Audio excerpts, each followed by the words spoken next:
they wanted us to be prepared for the worst, essentially, which the worst being he needed immediate surgery, hours after being born. Thankfully, it didn't come to that, but by being here at UVA and induced at UVA, the people who needed to be around could be around and ready. Thankfully, we didn't need them right away, but that's really kind of what led us to deliver here and have the staff here waiting for him. We were really fortunate that things that were speculated, maybe he'll have a really difficult time breathing, maybe you won't be able to hold him, maybe you'll need to go directly to the NICU, maybe we'll need to take him directly to surgery. None of that happened.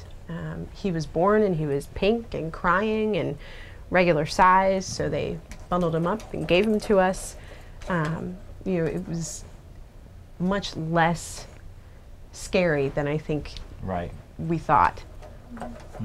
By the time his surgery came around, we knew that he needed the surgery to survive. We knew that we just didn't have a choice, that this isn't an optional kind of thing. He needs this if we want him to be around, and that was kind of hard to come to terms with, but I think once we realized that there is no option for us, he needs to be here and he needs this procedure, we felt really good about it.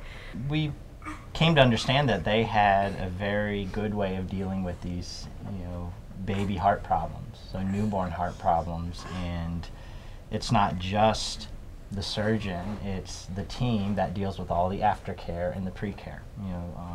So when the surgeon's gone, it's the pediatric ICU staff, be it the pediatrician or the nurses who are comfortable and trained to deal with babies with heart problems. When he was doing quite well, and getting better, we came in just randomly one day and he wasn't in his room, and we would catch some of the nurses who had him and they're playing with him and carrying him around and doing charts with him in their lap, and he was having a ball, and so short of his, it just made me feel they're looking out after him more than just when his alarm beeps.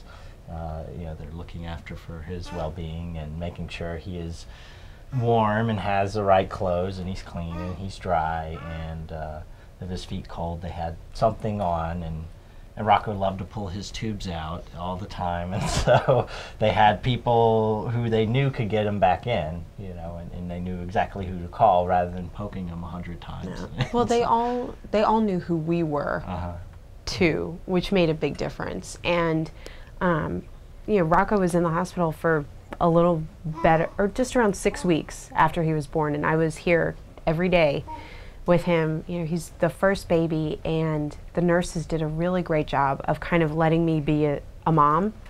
Anytime he needed to be fed, I got to feed him. Anytime, we were thinking about changing diapers, Mom, you want to change? I mean, silly stuff that I don't think, people think matter, but it did.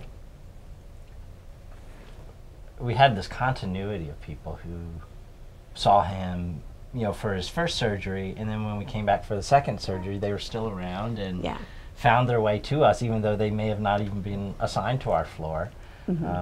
Very reassuring, that we get to see the same faces over and over again, and get some visits from people who, all by and means, are somewhat family, because they're involved so much in very intimate care of Rocco from the beginning.